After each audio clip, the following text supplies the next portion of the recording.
కాకినాడ నగరం అభివృద్ధి టీడీపీ హయాంలోనే సాధ్యమైందన్నారు టీడీపీ ఎమ్మెల్యే అభ్యర్థి వనమాడి వెంకటేశ్వరరావు. నగరంలో డ్రైనేజీ వ్యవస్థపై ప్రత్యేక దృష్టి పెట్టినట్లు ఆయన చెప్పారు. 2022 నాటికి కాకినాడకు ఒక ఆదర్శ నగరంగా తీర్చిదిద్దడానికి అన్ని రకాల పనులు చేస్తున్నట్లు చెప్పారు. తాను అన్ని వర్గాల ప్రజలకు దగ్గరగా ఉన్నానని, ఏకగ్రీవంగా గెలిచేంత నమ్మకం ఉందని చెబుతున్న వనమాడి వెంకటేశ్వరరావుతో మా input editor Srinivas face to face.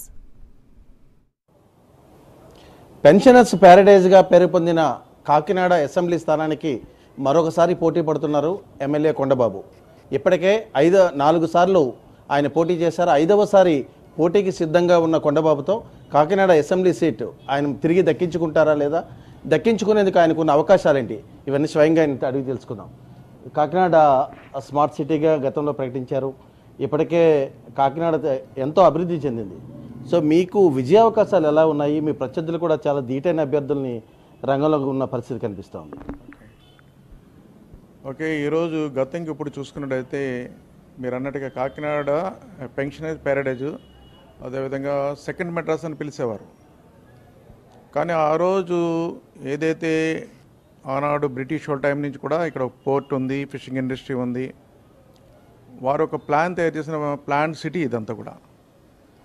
కానీ దీనికి పెరుగుతున్న జనాభాను బట్టి, పెరుగుతున్న ట్రాఫిక్ని బట్టి కానీ, ఇండస్ట్రియల్ జోన్గా తయారవుతున్న చుట్టుపక్కల ఇండస్ట్రియల్ జోన్గా తయారవుతున్న విధానాన్ని బట్టి కానీ పట్టణాన్ని గతంలో ఏనాడు కూడా ఒక ప్లాన్గా ముందుకెళ్ళలేదండి ఎవరు కూడా.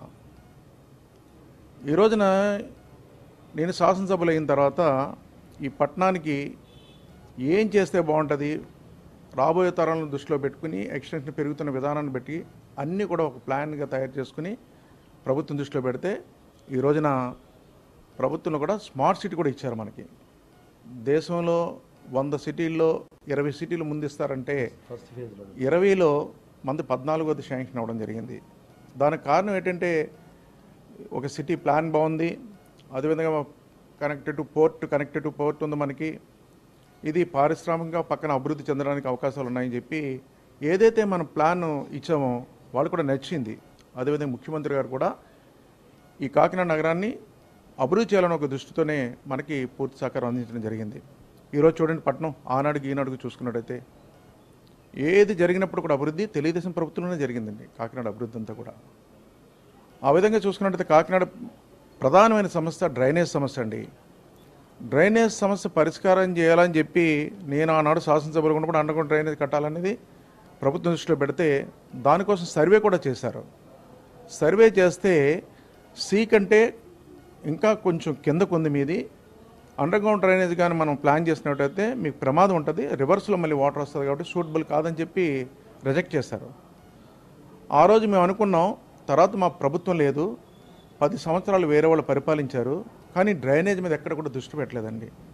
మళ్ళీ నేను శాసనసభలో అయిన తర్వాత ముఖ్యమంత్రి గారు దృష్టిలో పెడితే ఈరోజు డ్రైనేజ్ చూడండి, ఓ పక్కన అన్ని ప్రాంతాలు కూడా బ్రహ్మాండమైన డ్రైన్లు కట్టాం.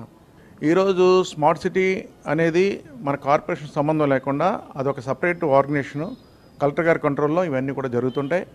అవన్నీ కూడా స్మార్ట్ రోడ్డు, అదేవిధంగా ఈ కమౌండ్ కంట్రోల్ సెంటర్, అదేవిధంగా చూసుకున్నట్టయితే అండర్గ్రౌండ్ కేబుల్, ఇవన్నీ కూడా కొత్త వర్కులన్నీ కూడా ఈరోజు పట్టణంలో పక్కన డ్రైనేజ్ మెరుగుపరుస్తున్నాం.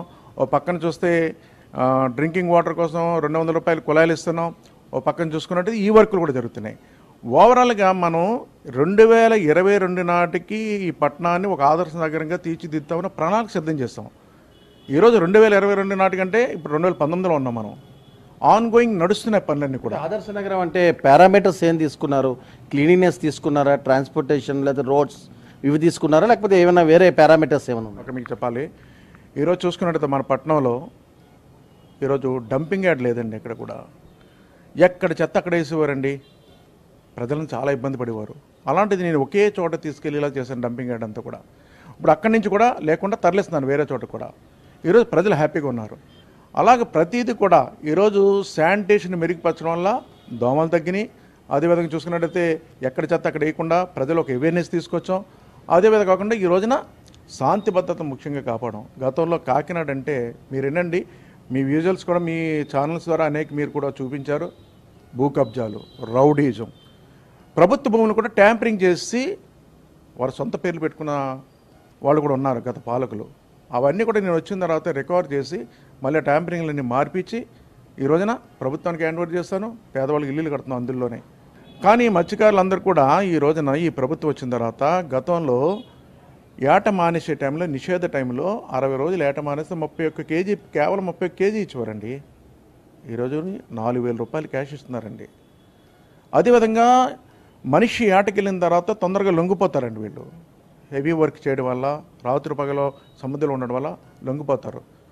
పెన్షన్ 50 సంవత్సరాలకి ఇస్తున్నారండి ఈ రోజున. అదేవిధంగా చూసుకున్నట్టయితే ఈరోజు వలలు కానీ, అదేవిధంగా ఈరోజు బోట్లు వలలు కావాల్సినవి 4 లక్షల రూపాయలు వలలు తీసుకుంటే 2 లక్షల రూపాయలు సబ్సిడీ అండి. చిన్న బోట్లు 2 లక్షలు తీసుకుంటే 1 లక్ష రూపాయలు సబ్సిడీ.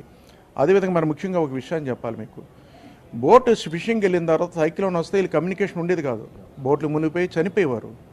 ముఖ్యమంత్రి గారు విదేశాల్లో ఏ విధంగా టెక్నాలజీస్ ఉన్నాయో ఆ టెక్నాలజీస్ అన్ని తెప్పించి కమ్యూనికేషన్ అందేలాగా వీళ్ళకి మిషనరీ అప్పించాలని చెప్పి ఆయనే మాట్లాడి స్వయంగా వాళ్ళకి నావిగేషన్ మిషన్స్ కానీ, అదేవిధంగా ఎకో సౌండ్ కానీ ఇలాంటివన్నీ కూడా ఇచ్చి ఇవ్వడం వల్ల ఈరోజు ప్రమాదం ఏదైనా జరుగుతుందంటే ఒడ్డు నుంచి సమాచారం వాళ్ళకి ఇస్తున్నారు. వెంటనే తుఫానికి దొరకకుండా వచ్చేస్తున్నారు.